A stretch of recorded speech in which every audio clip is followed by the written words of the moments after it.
Maître Lelo, bonjour. Bonjour, papi. Voilà, Tindika et sous ça fait très longtemps. D'ailleurs, ce soir, on dans le cabinet, tu quitté sur le terrain. Tu es en tant qu'acteur politique aux alliés et puis maître avocat. Tu es dans tension, il y a un climat politique, il y a un Congo, les années, c'est non. Bon, incertitude parce que tous allés dans la période où il y a consensus, tous dans la période où il y a consensus, étant donné que tous en dehors il y a délai constitutionnel. Personne n'ayant gagné des élections, c'est-à-dire que nous avons la légitimité dès lors que le président est président, tout celui qui a le mandat il y a 5 ans. Alors, les ceux qui ont le mandat il y a 5 ans ici, donc c'est que quelque part, tu as un chef de l'État, tu as un chef de l'État, tu as son président. Et raison pour laquelle tu as un bisika moko, il y a un bisika moko, le 31 décembre, tu as un accord à Saint-Sylvestre. Alors, les accords à Saint-Sylvestre, ils ont violé, ils ont violé, tout simplement parce que notion où il y a un consensus de négligeable. Donc voilà le climat en Boka. Tout ça maintenant que tepa, tout ça il va l'obiter, tout ça il va le 24 décembre, il y a la bison n'engini et que banda tout le père bleu va venir donc l'obito il lobby à l'obiter. Les deux alliés n'a pas de majorité, n'a pas de pouvoir, tout ça il va l'obiter. Donc voilà une certitude tout ça dans le déjà tout le monde va dépôt la candidature, déjà bandit, au départ. Mais après, concertation en privé, il y a un risque que ceux qui sont partants, ils comme trop tard, ils vont arrêter. Enfin, tout vont déposer. Mais il y a un climat, côté élection, nanga, candidat, ils ont bien. Bon, on a banga qui va pour ma cause. Pourquoi? Parce que la fois passée, tout le monde va tirer la qui. Mais ça a toujours battu que toi dans le contexte où on a société. Parce que l'élection, il y a la fois passée, Zaki soutenu par la communauté internationale. Soutenu par lui, Michel Azaki, vraiment au four et au moulin. Tout le monde qui est derrière, nous sommes pour l'élection à Congo et Simba. Tout le monde qui a l'idée que le Congo guerre continue, mais il faut que ça l'élection, n'importe quelle couleur avec l'élection. Mais tu vois, dans le contexte, nous sommes le contexte, tout ça, dans la communauté internationale, comme il faut hésiter, comme il faut faire sa exigence, comme il faut être un peu catégorique, ça sous souple, il va sauter. Donc c'est difficile que ce soit la solo et que tu aies une contestation pour la communauté internationale. Parce qu'aujourd'hui, il faut reconnaître que ce n'est pas le même climat qui peut prévaloir dans 2006-2011. Les lois, les climat régime en place dans la communauté internationale. Tokuta na boboyani tokuta na rendez-vous naza occupé koyate tozana posa okuta na to solola nini tout ça ils a contexte moko différent dans le contexte à Liboso parce que Liboso dialogue est permanent entre le régime en place et la communauté internationale mais les dialogue est sur une bonne fixité donc crainte les amis que n'engé les gars qui la fois passé les gars n'engoté donc voilà comme peut-être en tant qu'analyse comme on a que nous ne sommes pas dans le même contexte. Voilà notre relatif toujours dans série. Dans discours comme quoi il y a ingérence dans le Boka. Est-ce que c'est besoin d'aller financièrement parlant? Est-ce que la combinaison, est-ce que le pays a financé CNI pour vraiment l'élection de la finance donc un bon train? Bon, les élections, ce n'est pas seulement l'argent, hein, parce que les gens croient que les élections, c'est seulement l'argent. Ce n'est pas seulement l'argent. Les élections, c'est cette confiance aussi entre les acteurs politiques, les partenaires. Les partenaires vont soutenir le processus. Nul n'ignore que, au niveau Afrique, jusque-là, tout dépendra d'abord de la solidarité, de la soutien venant de l'extérieur. Tout le monde a Ebola, pour la souveraineté. Et pour les Alaki, c'est souveraineté pour l'obité. Nous avons besoin d'aide des autres, donc, nous avons ce qu'on appelle la relation internationale, le droit humanitaire. La relation internationale, c'est là où on doit parler de souveraineté. C'est entre État et État souverain. Dans l'État, nous avons des accords bilatéraux, des accords multilatéraux. Là, ils ont un problème. Mais dans le cadre du droit international, là, on ne parle pas de la souveraineté. Donc, quand un peuple est en danger, l'autre, est très proche, il est éloigné, il a une obligation intermorale de soutenir l'autre peuple qui est en difficulté. Donc là, on ne peut pas parler de l'ingérence. Non. Non, ce bâtiment sont bons qui ont dans difficulté qu'on a bon élection coquille. Mais bâtiment moto bois aux gens, to bois aux gens. So bâtiment on va le mourir. Pour pas remplacer avec ma bâtiment bon bazo loba loba, ma bébé avant moi. Mais ce bâtiment bon bâtiment on va n'enga pousse. Ba tiens ma kene l'été. neti la fois passée zaki oh mbongo Suisse bozo sala to boy ONG ko sala ma Suisse ko mona mais na suka lagi ni oh non pour malade et dans problème to créer organisation moko boye ko gérer mbongo ngo pesa biso donc ça prouve que mutaboya ka mbongo te ninga na bakaboya ka film no baboya ka film baboya mbongo te mbongo soki yeba ko na bango una souveraineté za la raté donc na kamo Italie aide na kamo Italie ba raison humanitaire on n'a pas besoin de parler souveraineté. Nous avons des catastrophes sur lesquelles les gens ont immigré au niveau Europe. Il faut ça, le mouvement d'immigration des autres au niveau Europe. Vous sentez que l'Europe est mobilisée pour résoudre les problèmes. Mais ils peuvent se dire qu'on s'en fout, il y a un problème d'habitude. Mais il se dit que ce qui a ça risque de constituer un danger pour nous ici. Nous avons aussi que tout le monde a raté. Ce qu'on a dit, l'Italie, tout le monde a raté. Mais non, attends, nous avons aussi dit que Zika aime sous ce côté à côté. Donc il y a un ennemi qui touche Kangana. Mon ambo n'est pas pu se rapprocher bien. Que ce soit une Zika ou Kangamabo côté. Pour l'année, n'a pas beaucoup de choses à Bandeli. On ne fait pas la fête lorsque ça brûle chez les voisins. Voilà. Donc ça dit, Bandako Bandeli, on est à Kangamami. Alors, ceux qui montent la côté, ils vont souvent dans la catégorie, ils vont prolonger petit côté. Donc, on a quand même la souveraineté, zati, tu vas au côté de la chambre, à taille zati, tu bouges à porte, et puis tu bouges moto. Voilà, place de souveraineté, inactivité. Donc, ici, la souveraineté est inactive. Pourquoi? Parce que si ça brille chez toi, on viendra casser la porte, à taille zati, tu as la permission, papier, avec votre permission, est-ce que tu bouges à porte, tu kota? Non, ici, ça perd. La souveraineté, ça son intimité. Voilà le contexte de la souveraineté. Il y a différents droits internationaux, il y a différents droits humanitaires. Dans ce qui est humanitaire, ce qui a souffrance, il y a nini. On n'a pas besoin d'aider l'autre, tout ce qu'on a nos permissions. Non, voilà le concept de la souveraineté. Merci pour l'éclaircissement, Maître Loulou. Toujours dans ma des relations internationales. On a posé une question par rapport au comportement des jeunes congolais, peut-être non identifiés, mais on a soupçonné que comme les jeunes ont perdu les bérets rouges et tout, on a brûlé le drapeau, il y a l'Union européenne, le drapeau, il y a Belgique, devant l'ambassade, il y a Belgique. Je ne sais pas. Selon Bissot, le monde dit que ceux qui peut-être les jeunes, surtout au monde à la Moko, qui na télé, procès bandit, mais comportement d'abord au Moniamo, et puis jusque là, notre monde pas banani, qui est Bassamba, à propos, il y a un acte posé. Maître Loulou, est-ce que les jeunes Congolais ont le droit de brûler le drapeau et poser la banane selon eux en tant qu'analyste et puis acteur politique? Bon, il faut éviter politique à deux poids deux mesures.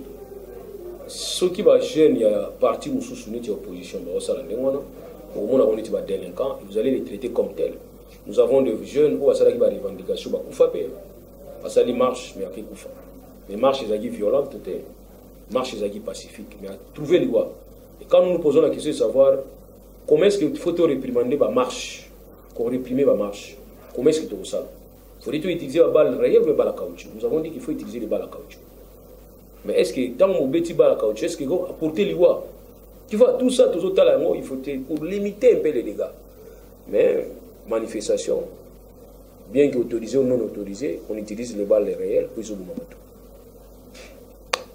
Si les lois procèdent ça, après les lois hollandais là, tous les hollandais. Les lois manifestations salami, beaucoup de boussos et ambassade. Est-ce que vous avez une autorisation pour informer? Alors, c'est que ceux qui manifestent qui vont bengali bamonter, ceux qui ont une information. Est-ce que tu as une identité abattoir?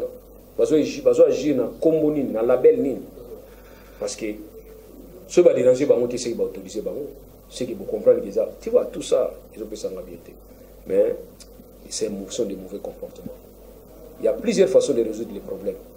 Il y a des résoudre entre les et les jeunes régime, je m'adresse à vous. Est-ce que vous comprenez ce qui s'est passé pour arriver à la place de commune? Mais c'est le régime où ils ont une connivence dans la communauté internationale. Vous n'avez jamais vu Louis Michel venir ici taper la poitrine pour dire qu'il y aura des élections, pour dire que voilà, les choses vont continuer. Moi j'ai l'histoire. Donc ce n'est pas aujourd'hui que les soit dans le régime, ils sont en Belgique, ils sont en Kati. Je suis sûr que vous avez assurance, si vous posez l'acte, qui te voit en binoté, et puis finalement, vous avez moins tué.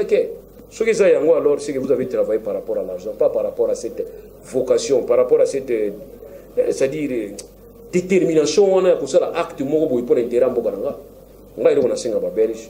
tout font la contentieux belgo-congolais. Ce contentieux peut nous rapporter beaucoup d'argent. Voilà, tout cela, on a dans les cadres. Mais on va nous assimiler facilement à Boko Haram, nous allons assimiler facilement, tu vois. C'est ce que nous avons réfléchi. Et puis, nos gouvernements en place, vous avez mal fait de ne pas réagir. Vous devrez réagir parce que le comportement on a beaucoup honoré. Qui ne dit mot consent, c'est-à-dire quelque part vous avez accepté. Or, moi, en tout cas, en tant que citoyen congolais, il y a eu qui sont en place à la Congolais. Roger Lumbala, humilié dans l'aéroport, il y a Moujimaï, acteur politique. Il y a un membre de rassemblement, El Kassavourou, qui tient la base, qui tient la Moujimaï, lacrymogène est bêti, Mabanga est gagné, humilié dans Moujimaï. Certainement, vous avez l'information. Réaction d'ailleurs, en tant qu'analyste, pourquoi dans ma belle d'ailleurs, en tant que Kassayen, va lapider, lacrymogène est bêti, va panzi bateau, analyser non. Bon, en tout cas, ce qui est vrai, l'information, c'est les réseaux sociaux. On a dans les réseaux sociaux. L'invité sur les avérés, si c'est vrai, je suis vraiment dans les mois. Et on constate que même chez toi, donc vraiment, c'est vraiment difficile. C'est une réalité. Bon, je demande si c'est une sanction. Mais si c'est une sanction, il faut interpeller Batumsou Batika, il va comprendre. Le vrai problème n'est pas acteur politique, comme on le sait. Il ne veut pas être un homme d'État. Les vrais problèmes pas acteurs politiques, ils animent. Aller travailler dans le sens de convaincre les bateaux. C'est ça le vrai problème. Alors si sa propre famille n'est pas convaincue, alors je ne sais pas si la musique va la convaincre, en quoi est-ce qu'elle va la convaincre. C'est ça. Ici, je voudrais féliciter Konde Villa Kikanda. Élu, il y a Nord qui vous soyez Sud qui vous met bien qu'il y ait Tamouyombe. Tu vois, ça dit, non, là, je voudrais tout simplement féliciter Papa Wana. Et les gars, c'est un chemin que mon avis que na opé sa candidature dans le territoire nangati. Je préfère na sa candidature place ngana à l'aise, place où on a vraiment une certaine assise qui n'a pas sa côté mais je préfère être à l'aise dans Kinshasa qui n'est à l'aise dans le territoire nanga parce qu'il y a certaines réalités où ils ont échappé biso. Mais tu vois ils ont opé sa ngana de vertige. Chez toi, chez tes oncles, chez tes neveux, on sait que quelque part ils ont insulté, peut-être. Bien, peut-être pour la déclaration contre Tshisekedi, notamment là, dans Félix, comme quoi, quand on a classe, peut-être ça qui va ça, mais entre nous, il faut voir la télévision. Nos frères Kassaye, entre vous, on ne comprend pas ce qui se passe.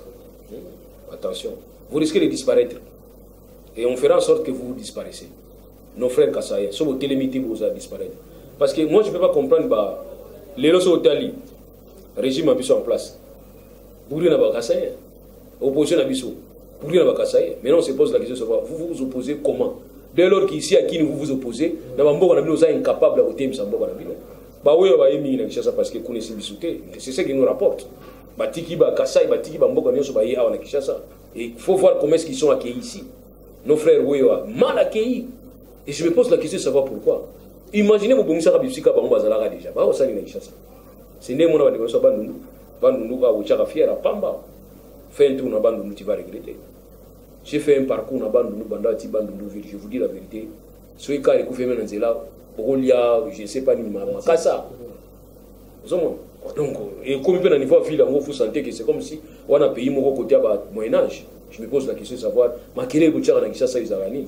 Il y a un autre acteur politique, on peut savoir nos devoirs à domicile. Tous sont en Abissika, tout le temps primaire. Tout le temps, la suite de Bonsa et tout ça. Tu as été ministre de Kishasa pendant plus longtemps. Chez toi au village, école Yotanga qui est à Bandeli. Et puis ici, tu vas commencer à crier sur les gens. Tu vas commencer à la surprise. Je pense que c'est la rabie. Oui, je me souviens encore, Maître Luna, paraphrasé au bouquet, pour qu'il y ait qui, la bande de là, où est la sonne, là, il menait, dans la guerre vivant, dans Massimanimba, invité par le ministre Kiki Moulumba. Vous savez que dans l'hôtel, les actes de l'année du bande de la danseuse. Oui. Donc, on a la paraphrase. Mais ici, maintenant, ils font n'importe quoi ici. Ils font des bruits, pamba, pamba, bazoloba, pamba, pamba. Si chez toi, là-bas, ils ont simbaté, si chez toi, là-bas, rien ne marche, je ne vois pas les sons au PS en Kinshasa. Tu vas me dire quoi? Ou là, tu l'es. Tu là, tu pas, super 100, 100 combien? Il y a un mot, mais je viens chez toi, je vais vivre chez toi. Quand je vais vérifier chez toi, le territoire, dans un village, je ne trouve rien. Tant qu'on y a filmé. Donc, oui, ça veut dire que.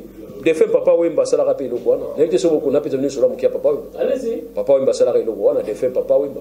Aki na poto amoni ba jeune garçon ba ke ba mbongo ba abengi mo watuni comment fonda wapi na kini pesa nga adresse papa mba pesa adresse a type wana type papa mba kena na bumbu na sekuna ayakuta mama na bango mère na bango to bilanga na ba koni aso yabi oh mais oh mama na ye oh mama na abengi mutu na poto abi nazana mama na yo swa mama biso awa moyen te ba benga biso na ndaku to fa na bumbu ko ta sekuna type na poto azolela mais oui ba biki type akabila nga ba mbongo azoboka na ba mbongo na boko tu vois. Chez vous, dans vos villages, vous n'avez pas construit au Kiparaté, et puis voilà, bah, on va maintenant à ça ne m'étonne pas. Peuple et courage, vous avez beau me prendre en charge. Si on monique acteur politique, vous voyez, on qui est là, ça ne pas dans la salle, vous votez. Et là, on a fait ça. À zéro dans le territoire, dans un village, nous sommes zéro. Donc, ça n'est pas un message, pas sanction. C'est ça, il y a un cabine, le père qui prenez-vous en charge, organisez-vous. Voilà la réaction de l'OP Sabine. Donc, quelque part, le rôle qui va faire Kassayen, sanctions, on va faire punitions dans le régime mal. Ce sont des messages sanctions. Il y a un message sanction. Voilà, alors, mettre le reste au point de vue par rapport à la création de la FCC. Pour la FCC, ça bien, tout ça m'a bien. Ce qui est bien, pourquoi? Ce qui est bien, pourquoi? Ils ont bien, pourquoi? Pour tout le monde des questions. Ceux qui ont bien, pourquoi? Mais on peut ça les deux. Ils ont bien, pourquoi?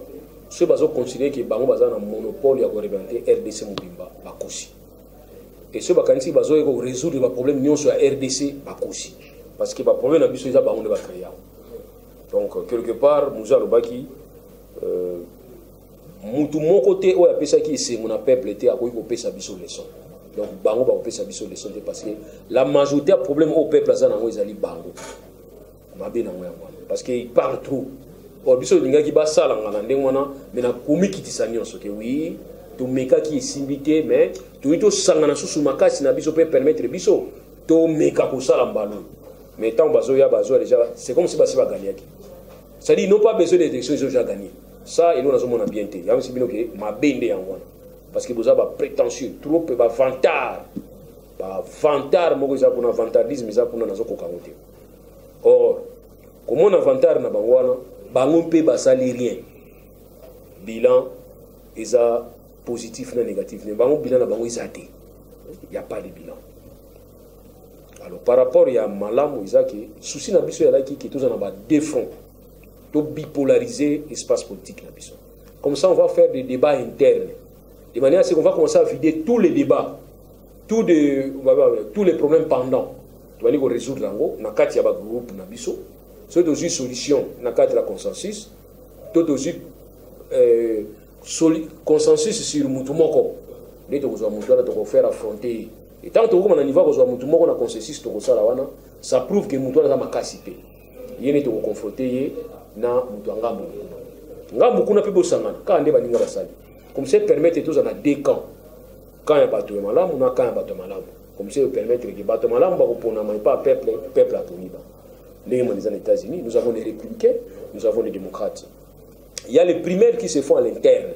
Basali ba primaire, basali ba campagne na kati ba démocrate, bazu démocrate moko. Basali ba campagne, basali ba na kati ba républicain, bazu républicain moko ba ko affronter. Et là on a aussi à peine à commenter historique système il débat présidentiel avant l'élection. Avant l'élection, il faut qu'il va président au bazo les carabos ça l'élection. Ba débattre. C'est-à-dire que Hollande bango maki débat tout le monde tous branché. Ba chaîne au monde entier to ko yoka bango. Comme ça, on a des tests, on va bien qu'on y ait un lobby. Mais donc voilà, par rapport il y a bien un malade, c'est bien qu'il y a un cadre, il y a bipolarisation, mais ma bien trop. Parce que tant qu'on a un mingi, on a une histoire, ni nous sommes là Congo. Si on a une histoire na Congo, on a une histoire. Mais si on a une histoire détruire Congo, on a une histoire. On a pas de séparation. Mais c'est compliqué parce que un parti politique, en fait, c'est l'ensemble des gens dans la même idéologie, mais dans le cas de FCC, tout le monde entre guillemets la débauchée. Il y a des pestes, il y a une idéologie, il y a déjà un peu mouvance présidentielle, il y a une idéologie, c'est pourquoi pas dans la FCC. Maintenant, intégration à Bango, idéologie, il y a mouvance présidentielle, ou bien non, ce qui est vrai, c'est que la politique est interdite. Ce n'est pas interdit. Et là, vous avez un mariage qui est sexe, moko babala. Wana mariage na Congo est interdit. Mais la politique, bato sexe moko babala na bango na kati ya politique, c'est-à-dire vous avez kanisi moko te boza na bino ensemble, vous avez kanisi moko boza na bino pas ensemble. Vous avez kanisi moko te boza na bino, vous avez kanisi moko pe boza na bino. La politique est un problème. La politique, il y a un problème des intérêts.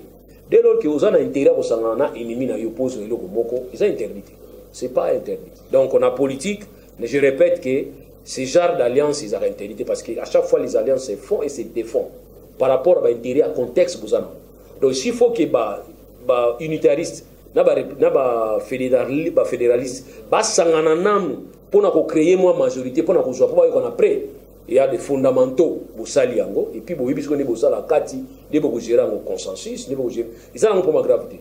Ils ont vraiment grave milité. Mais, nous 3 fois, nous avons permettre les bateaux basali qu'on a la notion de la idéologie, na maïlité, autodidacte ou opportuniste, on n'a pas continuer à détruire le Congo, ou en alliance on a souhaité salamate. N'habite que ça FCC, n'habite que ça opposition. Mais tout le monde alliance on est salamate. Ce que salami en tout cas Congo na biso milelo na milelo. Parce que bon on est bateau d'écoute. Makasi ba mettre tout le trop, mais bon distraire pe nani chef de date. Bon distraire était. Na mon outil bateau ça va distraire.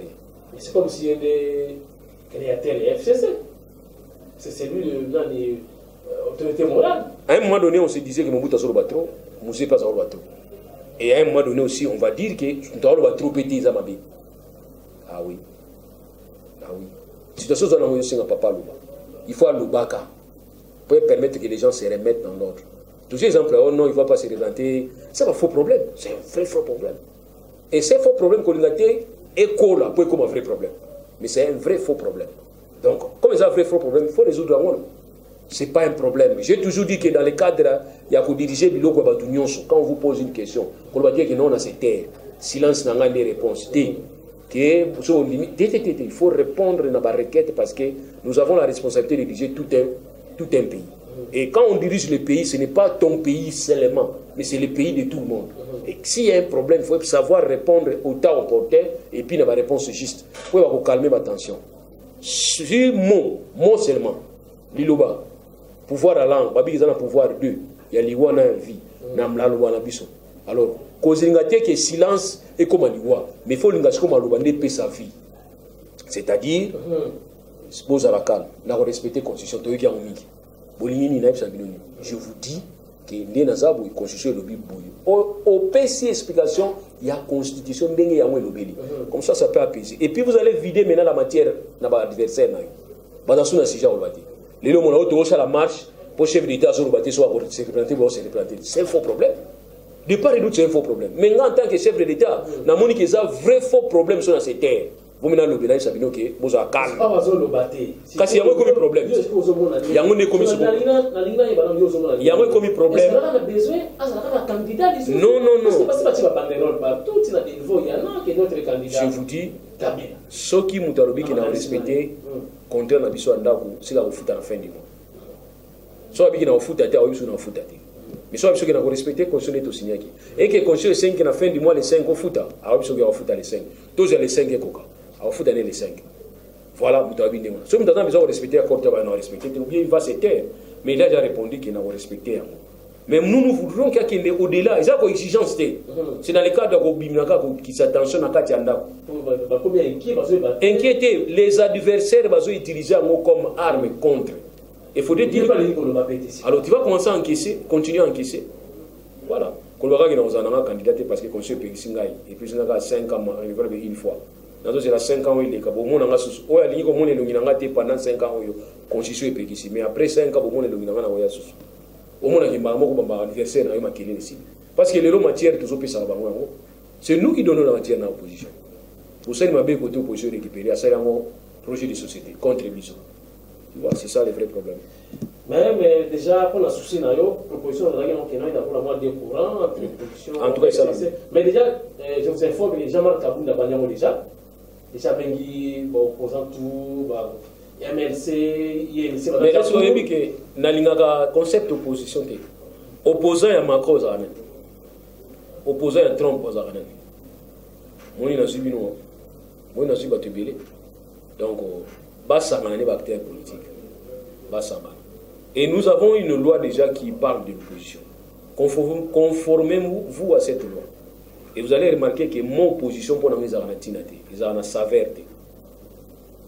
Voilà. Donc, opposant à Macron à Zate, opposant à Trump à Zate, il n'y en a pas.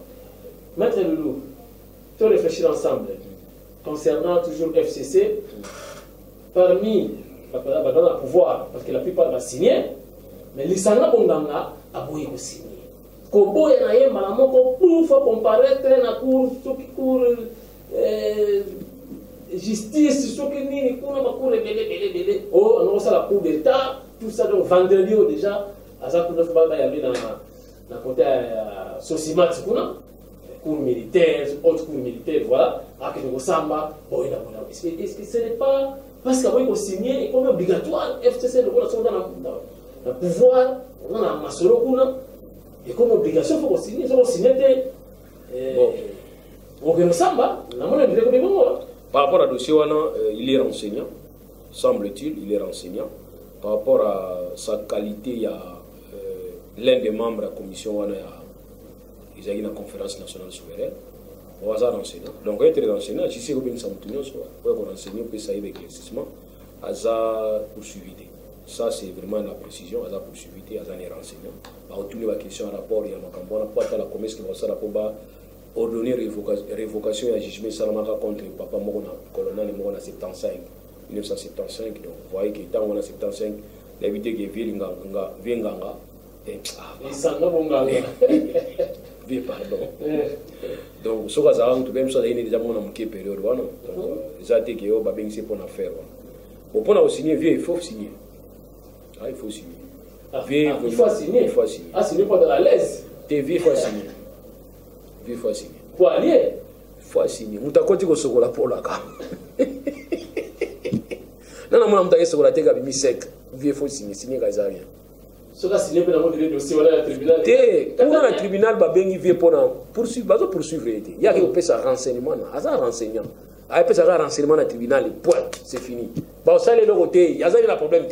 Bon, en tant que membre, il y a un dossier, soit dans le papier, mais entre nous, soit dit. Il devrait avoir un président. Il y a la commission, non? Lui, il est qui là-bas? Il faut aussi savoir. Si moi, j'étais rien, mais un membre simple, vous ne pouvez pas. Vous pouvez pas. Non, tout le monde que c'est le président des points. Non, rapporter, président, non, qu'est-ce que vous avez problème de Bakanga Bemba? Non, c'est le terme qui va quand la vie en été. Ah, vie nationale, il y a quand même. Donc, vieux, ok, vous nous avez renseigné. Mais pour moi, document, on a faut signer parce que nous mourons ensemble, nous vivons ensemble. On est trop beau. C'est lui, ce n'est pas avec nous et contre nous. Voilà, donc on a métro. Est-ce qu'il n'y a pas de force de nous signer à bord de Hein? Parce que yo, papi, parce que nous forçons comme moi, nous signons papi dans Bangoana. FPC. Alors, donc, si vous voulez qu'il y ait un bango, écoutez, il faut voir le mais curieusement, tu veux qu'il y ait un pas de quoi signer. Ça, c'est. Ok, monter. T'es en invité. Ah! Donc, plus d'informations. Ah, mais il faut signer. Signer. Donc, c'est dans ça à contredire. Moi, je dois peut-être, ceux qui vont signer, ça peut-être que tu as la peine de faire une bande. Exil les a passés. Exil les a passés. Comme ça, tu as été dans l'exil. Même si on a exilé, c'est fini, c'est normal. Il faut avoir ça l'allégeance dans le sens où on a un problème. Donc, quand je vois beaucoup de gens qui sont exilés, ils vont combien en Congo, ils vont faire une poste. Parce qu'on appelle ça. Ça rappelle de moi. On a bateau. Net d'un côté, il y a une IDP. Ceux qui sont les Arabiens. Vous voyez comme ils sont ici. Ceux qui sont libre à conseiller, à conseiller bien. Et à rappel bateau dans la société à portefeuille. Là on les a indé on les a bien simba. So simbi en tout cas personne en cadre là on les simbi en cadre là on reçoit déjà bateau belé. Et so yomo ki ka kuna comme figurant temika ba tinda kayo premier ministre ba signer raté, premier ministre ba no makayo ndi ba donc vous comprenez. Donc il peut ça va bien mais so mu dans une facilité à reçoit facilité dans vie à faire ça ba ninga mususu ba ya pas na ye. Mais si on doit aussi faciliter la vie, mais quand on est moi, bébé, moi, à l'école primaire, et gardien, là, les simbarate, bon, comprendre, dans le pays, on va comprendre, on comprendre. Donc, on voit, on a ça, on a fait des télégas, ils ont simba sauté. On a peine à poter, on va changer ma position là-bas. Bon, au moins, c'est moi là-bas, il faut que moi, toi, on a besoin d'un minimum. Qui n'est qu'au côté, comme ça, ok, on a purgatoire, ok, on a blanchisserie, comme ça, aux hommes à saint. Merci pour la réflexion, maître Loulou, vraiment. Betty Licolo. Maintenant, tout le sango, c'est comme si on a traité. CLC, à l'objet, et retour à la marche, 3 jours consécutifs, il y a marche à Kinshasa, et c'est constitutionnel. Yo, en tant qu'analyste, on le bon. Bon, ils ont en matière où ils allaient pousser sur le terrain. Ces matières, ils ont déjà vidé, au moins qu'il y a réseau à marcher aux arrêtés. Mais ceux qui ont besoin de continuer à entretenir la matière, ceux qui ont adversaire, ils vont profiter de la marche. Papa fout la Minerva, sauf que Minerva était dans le Makele. Papa pêche au récit. Makele n'est pas au Tchad. Au point de la règle, on a Makele, on a Makele. Mais et l'eau, il y a Makele, c'est Basilicien. Mais ceux qui ont l'eau, il faut le Makele, l'un de Basilicien, je crois peut-être Makele les Gouza. Alors voilà comment on va. Donc ça dépend aussi si ça marche. Il faut résoudre. Pour répondre, c'est ça l'État. Bisous l'État n'a pas comment on défie. Comment on dit moi, vieux Bombas. C'est bon, comment on va rigoler au monde. Oui, comme on a appris que le ministre, cette fois-ci, pas question de tir d'intimidation. Tir de sommation, voulais-je dire. Donc, Nanzoto, de manière pas déjà que vous êtes dans le danger, c'est la responsabilité. On dit que la CLC.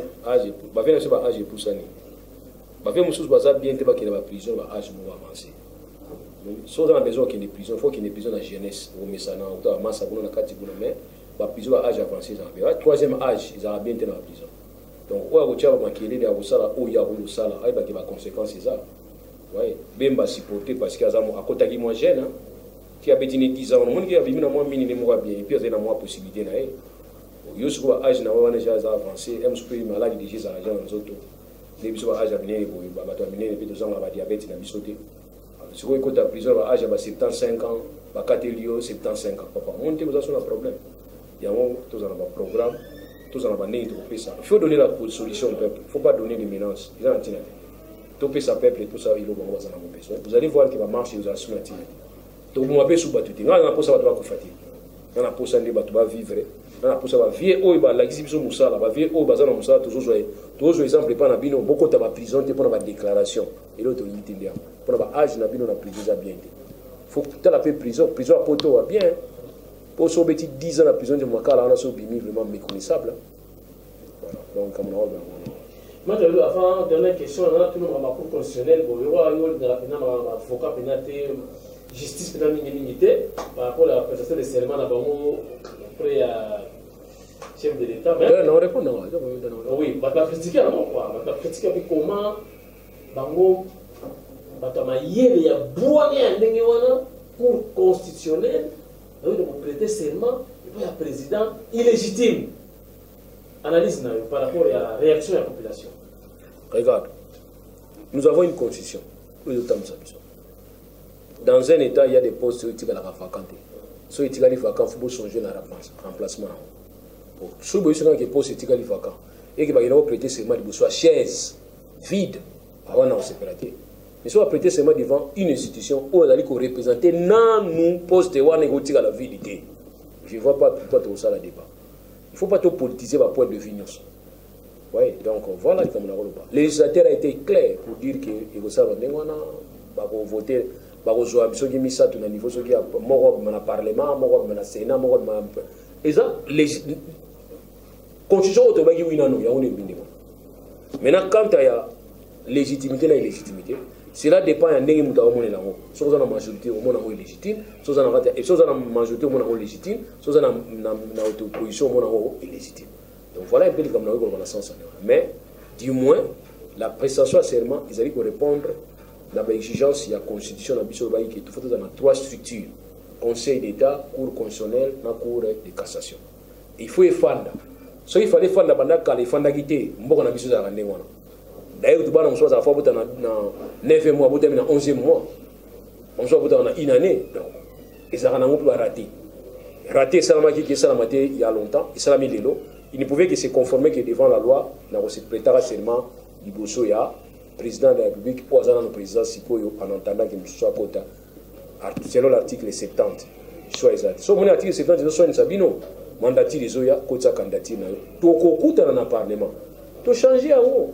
Tu as vu que le chef de l'État soit demandé s'il au commis citoyen libre. On a un article 70 modifié tout ça là.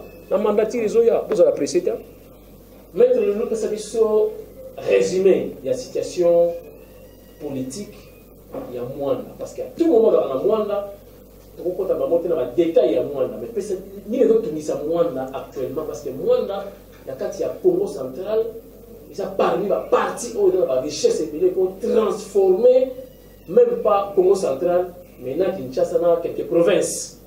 Parce que pétrole les apuna, Marambe les apuna. Mais qu'est-ce qui ne va pas dans Mwanda, quand nous sommes là Mwanda? En résumé, on ne va pas comprendre. Mwanda, ils ont souffert dans Nini et il faut apporter quelques solutions pour le développement de Mwanda. Pour ça, la parole. Oui, vraiment, quand on parle Mwanda, ce que parler, on entend Mouké, Ndeko Papi, ils ont Mouké. Peut-être prochainement, si on a moi disposition, qui t'a souhaité pas dans l'aïe, tout le temps sur la pomme à Mwanda. Il se passe des choses terribles à Mwanda. Tous allez vous féliciter, j'ai Kamine, Oyo, et puis si bah infrastructure, na niveau il y a Katanga, et les lots, il y a aussi intellectuel Katangé. Et bien, l'équipe en bon école est construite par Jekami. Et puis, il y a un bâtiment où l'école est construite dans le niveau de Jekami. Vous sentez que vraiment, l'école est répondre à la norme. Eux, ils l'école à temps, ils ont autant. Donc, félicitations quand même à Jekami. Et ce hôtel c'est grâce à moi, carrière, papa aussi en carrière, moi, je suis là, Italie, papa. Donc, compagnie et soignants sont beaucoup. Donc, vraiment, Jekami, félicitations. Mais dans Mwanda, ce n'est pas le cas. Dans Mwanda, c'est vraiment regrettable. Dans Mwanda, comme une vache laitière. Dans Mwanda, même l'autorité qui chasse, parce qu'on va profiter dans Mwanda. Parce qu'on va yiba dans Mwanda. On va profiter de yiba dans Mwanda.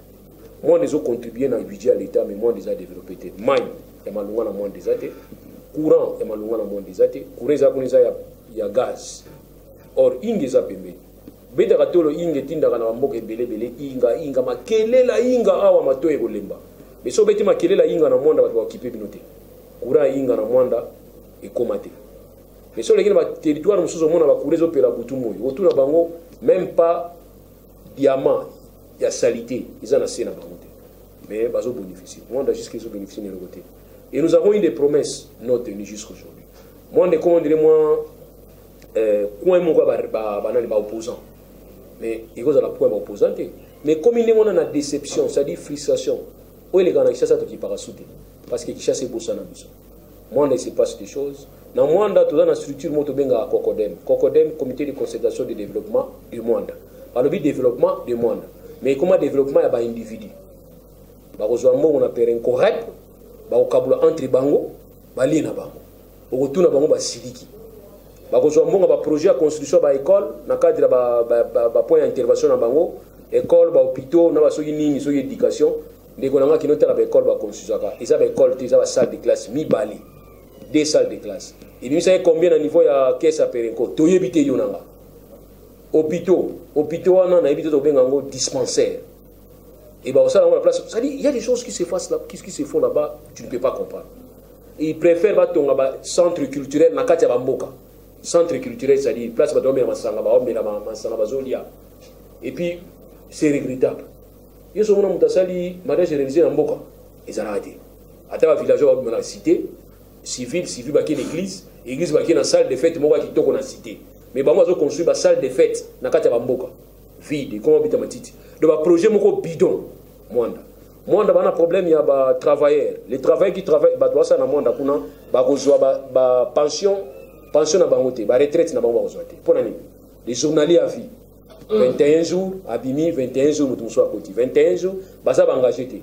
Mwanda sous-traitance à outrance et puis sous forme d'esclavagisme. Oyi ba patron na biloté. Tant bazo engagé on oyebi. Tant bazo longola musala oyi ba patron te ofunda. Hyper, oyo l'état zwa na compte ba salaire nyonso. To éviter so l'état zwa kango. Plateforme oyo ba to fongola mikolo na Mwanda kuna. Oyo chef d'état ba memaki yo. Ba menyo pamba. Plateforme wana balongola ba tuliboso batona bazonga te to senga ki comme plateforme zoya vous avez besoin d'engager bon reprendre d'abord en privilège bato bolongola ki o ba yiba kité balongola bango te le clientélisme c'est ce qui prime au monde téléphone papier ozana bana mibale tinda ba banda musala lulu ya ko tinda bana bakini na bourse yeba na raté pesa ngo pa nani Mwanda. Donc il se passe des choses dans Mwanda terribles. Ba travailleurs baza kuna banani ba retraité. Il est nécessaire boy yamba bango. Pour nani parce que employeur a foutu na iba cotisation te. Tous ces gens qui ont mis sur l'état et ministre il y a travail il paraît que il y a socialiste de gauche socialiste ali otala bamabatu okosi otala bamabatu te il se passe à monde des choses terribles tout ça au vu au-dessus de tout le monde. Voilà un peu moins de description à monde na PSU na tamora moké pour comprendre le monde. Il y a la pollution au monde. Pollution dans le monde.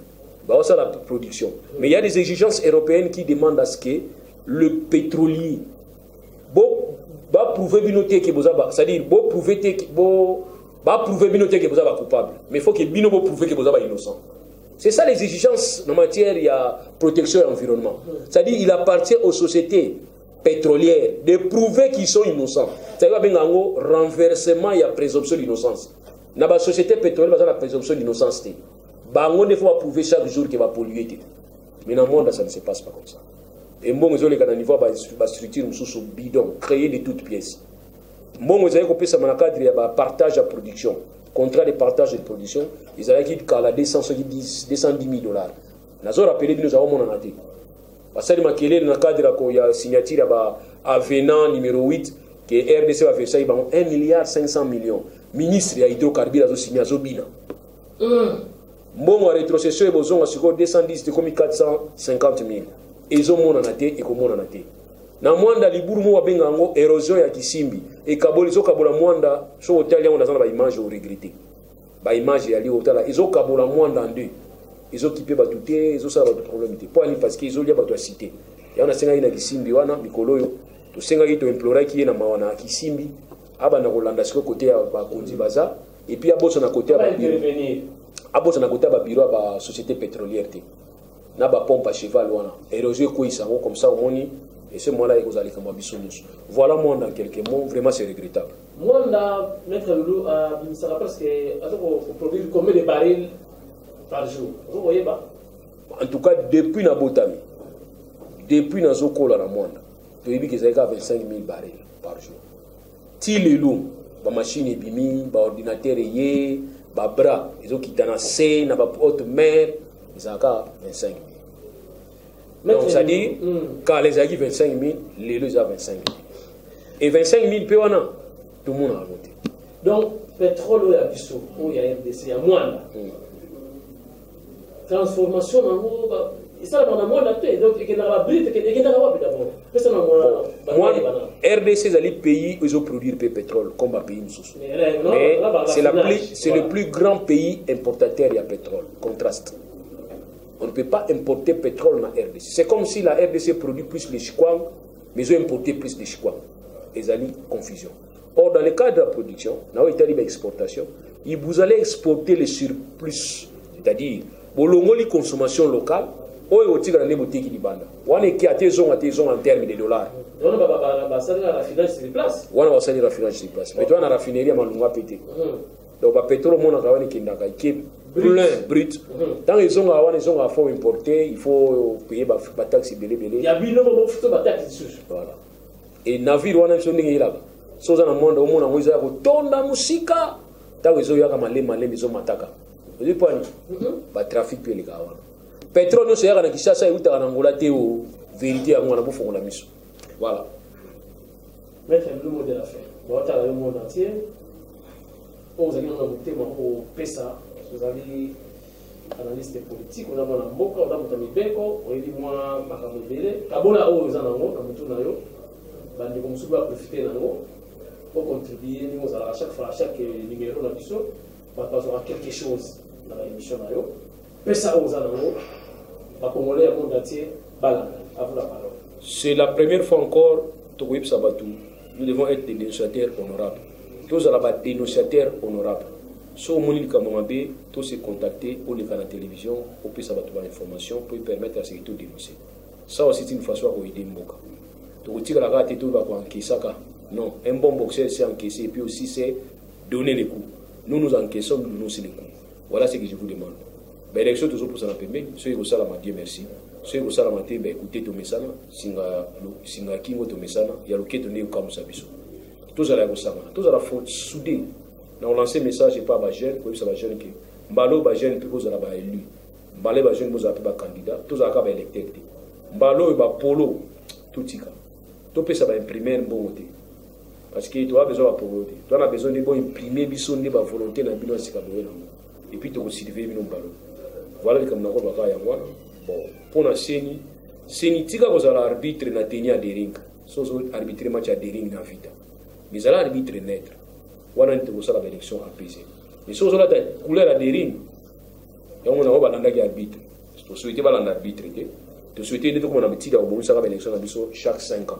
Les tout ça. Tout cela, moi j'ai 2 fois, ma pays me surtout à salaire on a été. Mais ça dit 2 fois, surtout salaire en 3e fois. Nous sommes déjà presque 2 ans, il y a mandat sika. Mais tout bani dans le mandat sika, il a passé. Merci Mingna ba landia télévision na biso. Merci Mingna yo, merci na initiateur ya chaîne Oyo. Et biso peut ça ba auto kanisa. Tu éviter que biso on a raison, tu as tort pété. Mais tu as ba topé ça auto kanisa ka, pour soutenir biso. Mais au moins on a une source dans la publication na bino ni ko finga, ça nous décourage.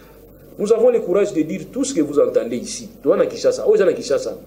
À part on a la peine mutu bizana pan, na otambo na makolo na koyela ba taxi. Donc nous on s'expose ici. Et par contre, nous allons soutenir biso 16 ans. Ah oui, pas na biso so critiquer mutu comme un problème. Mingi le bazana ba prison, mingi le bazana ba kufi. Parce que Américain est critiqué. Donc nous exposons peut-être pour l'intérêt à la nation.